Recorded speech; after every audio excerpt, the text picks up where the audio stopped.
এর মধ্যে আপনাদের এই এলাকার কিছু লাফাঙ্গা উসমুক কাপ্তাত এরা গান বাজনা বাজিয়ে ত্রাণ বিতরণের টাকা উঠাচ্ছিল। ঠিক না ঠিক? আপনাদের এই এলাকায় যদি কোনো হিজরা থাকে, যদি কোনো নাপুংসক থাকে, এই মসজিদেও যদি থাকে, চুরি করে শাড়ি করে টিকি করে ঘরের মধ্যে বসে থাকবেন মিয়া। কিন্তু আপনাদের যদি ঈমান আমল থাকে তাহলে সঙ্গীতের বিরুদ্ধে আন্দোলন করে করতে হবে। প্রয়োজনে 30 থেকে 60 জন সংঘবদ্ধ থাকতে হবে। যেখানে চলে গান বাজনা বাজাবে, মসজিদের অপবিত্রতা ঘটাবে, সাধারণ রোগীদের কষ্ট দেবে, রাসূল বলেছেন সাউদানি মালউনানি ফিদ দুনিয়া ওয়াল আখিরা মিসমারুন ইনদা নি'মা ওয়া রামলাতুন ইনদা মুসিবা।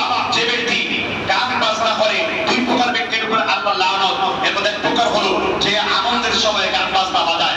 আল্লাহ রাসূল বলেছেন নিঃসন্দেহে ইস্তাহিল্লুনাল হিরা ওয়াল হারিরা ওয়াল খামরা ওয়াল মাআসি, গান বাজনা হারাম করে দেওয়া হয়েছে।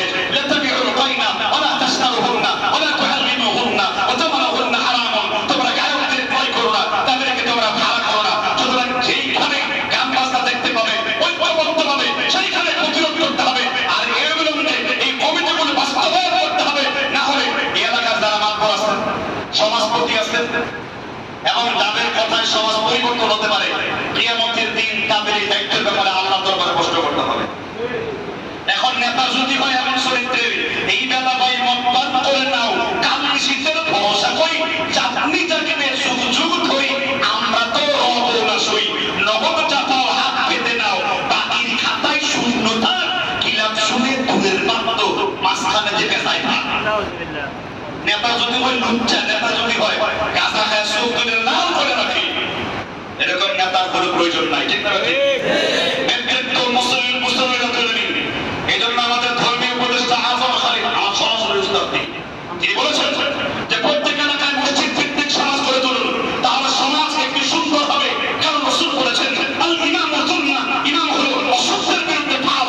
সুতরাং এলাকার এসপি মহোদয়ের সাথে, পুলিশের সাথে একত্রিত হয়ে আইন তৈরি করুন। আমি আমার নেতৃত্বে ঢাকার খিলগাঁও, আমার শ্বশুরবাড়ি যেখানে ত্রিমোহনী এলাকাতে সাবেক এসপি ছিল, আমার চাচা ছিলেন পুলিশের একজন ব্যক্তি, তাকে যে টেলিফোন করায় আমি সেটাকে বিল পাস করে, তখন আমি সেটা ওই এলাকায় আইন করা হয়েছিল যে গান বাজনা বাজলে পরে ছুড়ে মৃত্যুস্বরে 1 লাখ টাকা জরিমানা। আগে ঐক্যবদ্ধ হন, তারপর থানায় যান, ওসি সাহেব এবং আপনাদের স্টাফকে এসপিকে সাথে নিয়ে একটা রেজলিউশন করে আইন পাস করেন, এলাকার মাতবররা একত্রিত হন, যা আইন করা হলো জোরে জোরে গান বাজালে 1 লাখ টাকা জরিমানা। দেখবেন ফিনিশ। আর গান বাজনা আর বাদর নাচ, উল্লুটি পাতা, এই নাচ যদি বন্ধ হয়ে যায়, আপনার ছেলেরা মসজিদ দূর হবে।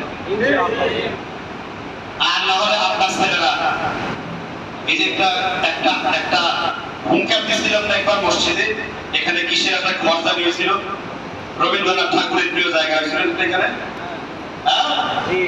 কি এখানে আন্দোলন করছিলাম কিনা, অনেকে ভয়ে সুপসে ঢাকার নিচে নিচে ঢুকে গেছে। এসব ভিতরে তো লোক কাজ হবে না। ঠিক না? ঠিক। আমরা নিজেরাই মসজিদ এখন আলহামদুলিল্লাহ নির্মাণ করার কাজ করছি। খোদবা বহু জায়গা রয়েছে, আপনার যদি হক কথা ভালো লাগে আসসালামু আলাইকুম বিদায় নিও। ঠিক না? ঠিক।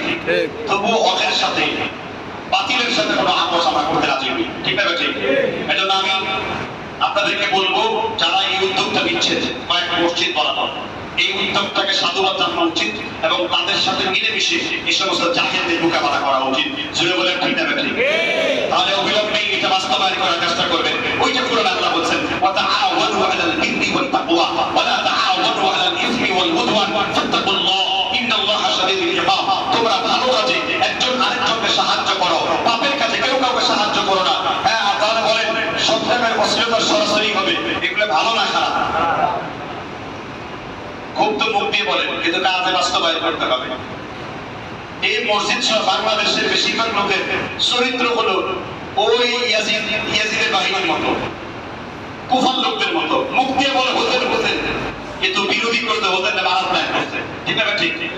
এরা বলে ঠিক ঠিক ঠিক, একটু পরে এরা আবার আড়ালি করবে। কাজে এদেরকে শনাক্ত করবেন, যারা আসলে কোরআন সুন্নাহর মানদণ্ডে ভালো মুসলমান, তাদেরকে নিতে হবে। ঠিক না? ঠিক। আর বিগত আমলে যারা স্বৈরাচারদের সাথে মিলিয়ে দালালি করেছেন, তাদেরকে তওবা করার সুযোগ দিবেন। আর তার জুলমের জুলমের পরিমাণ বেশি হবে, নিজের পক্ষ থেকে দুই একটা মামলা ঠুকে দিয়ে আসবেন, যেন আর জীবনে সব না করতে পারে। ঠিক না ঠিক? রব্বুল আলামিন আমাদের বুঝবার তৌফিক দান করুন। আমরা সবাই সবার জন্য দোয়া করব। ربنا ظلمنا انفسنا وان لم تغفر لنا وترحمنا لنكونن من الخاسرين ربنا